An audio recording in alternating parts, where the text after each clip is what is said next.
kí gbogbo etí tó ń gbọ́ mi pé a kú dédé àsìkò yìí.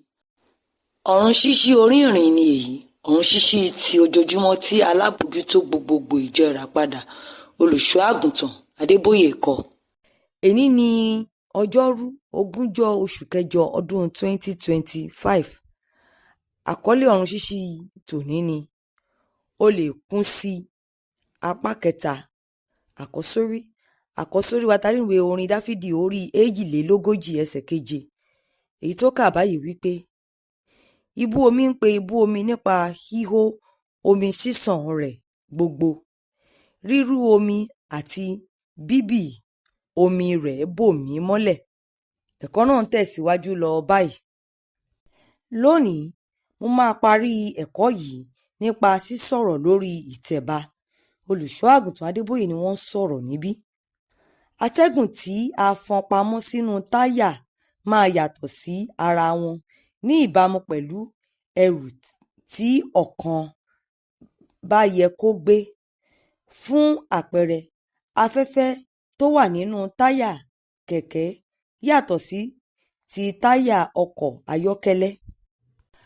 Afẹ́fẹ́ ni a fọ́n sínú táyà méjèèjì, ṣùgbọ́n àpò afẹ́fẹ́ tí a fi kún táyà ọkọ̀ ayọ́kẹ́lẹ́ pọ̀ ju ti táyà kẹ̀kẹ́ lọ. Èyí rí bẹ́ẹ̀ nítorí pé ìwúwo tí táyà ọkọ̀ ayọ́kẹ́lẹ́ ṣe ń ṣàkóso pọ̀ ju ti táyà kẹ̀kẹ́ lọ. Àwọn táyà ọkọ̀ òfurufú fẹ́ dàbí táyà ọkọ̀ àjàgbé ńlá, àmọ́ ṣá, atẹ́gùn tó wà nínú wọn yàtọ̀. Èyí rí bẹ́ẹ̀ nítorí pé ọkọ̀ òfurufú wúwo àti pé nígbà tí ó bá ń balẹ̀, àwọn táyà rẹ̀ gbọ́dọ̀ lè gbé ìwúwo rẹ̀. Bí a bá dín afẹ́fẹ́ inú táyà ọkọ̀ òfurufú kù bíi ti ọkọ̀ àjàgbé, ọkọ̀ òfurufú náà yóò dànù bí ó bá ṣe ń balẹ̀. Bí ohun tí o bá fẹ́ ṣe fún Ọlọ́run bá ṣe pàtàkì tó ni yóò sọ iye bí wàá ṣe wá ọ̀nà fún ìfàmìróróyàn rẹ̀ láti kún ọ. Èyí kò ní ṣe pẹ̀lú àwọn àkọlé, ṣùgbọ́n nípa ipa tó o fẹ́ ní fún Ọlọ́run nínú ayé. Àwọn ohun tí onígbàgbọ́ kan yóò ṣe fún Ọlọ́run kò dá lórí àkọlé rẹ̀ nínú ìjọ. Ọ̀pọ̀ àwọn bíṣọ́ọ̀bù kan ni kò lè já ìlú kékeré gbà lọ́wọ́ èṣù. Bẹ́ẹ̀ sì ni àwọn onígbàgbọ́ kan tí kò ní àkọlé kankan dorí orílẹ̀-èdè kodò fún Ọlọ́run. Nígbà tí ó bá di ọ̀rọ̀ ṣíṣe àwọn iṣẹ́ ńlá nínú ìjọba Ọlọ́run, àwọn ohun tó ṣe pàtàkì ni iye ìfàmìróróyàn tí onígbàgbọ́ bá ní. Ọlọ́run kò lè ṣe ìyanu ńlá tàbí tú àwọn orílẹ̀-èdè sílẹ̀ lọ́wọ́ ipá òkùnkùn láti ọwọ́ àwọn onígbàgbọ́ tí wọ́n ní ìfàmìróróyàn kékeré. Ìwé Jòhánù orí 14 ẹsẹ̀ 12 sọ pé: lóòótọ́ ni mo wí fún yín, ẹni tí ó bá gbà mí gbọ́, iṣẹ́ tí èmi ń ṣe ni òun yóò ṣe pẹ̀lú. Iṣẹ́ tí ó tóbi jù wọ̀nyí lọ ni yóò sì ṣe, nítorí tí èmi ń lọ sọ́dọ̀ Bàbá. Tí o bá fẹ́ ṣe àwọn iṣẹ́ ńlá gẹ́gẹ́ bí Jésù ti sọ, nígbà náà o gbọ́dọ̀ kún fún ìfàmìróróyàn dé ìpele kan tó ga.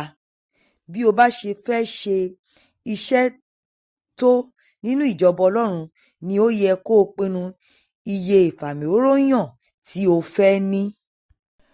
Olùfẹ́, wá ọ̀nà láti kún fún ìfàmìróróyàn kí o bá lè fa àwọn ìsọjí ńlá ní gbogbo àwọn agbègbè rẹ, ìbílẹ̀, orílẹ̀-èdè àti gbogbo àgbáńlá ayé. Bí Jésù tó ń lọ káàkiri láti ṣe rere pẹ̀lú ìfàmìróróyàn.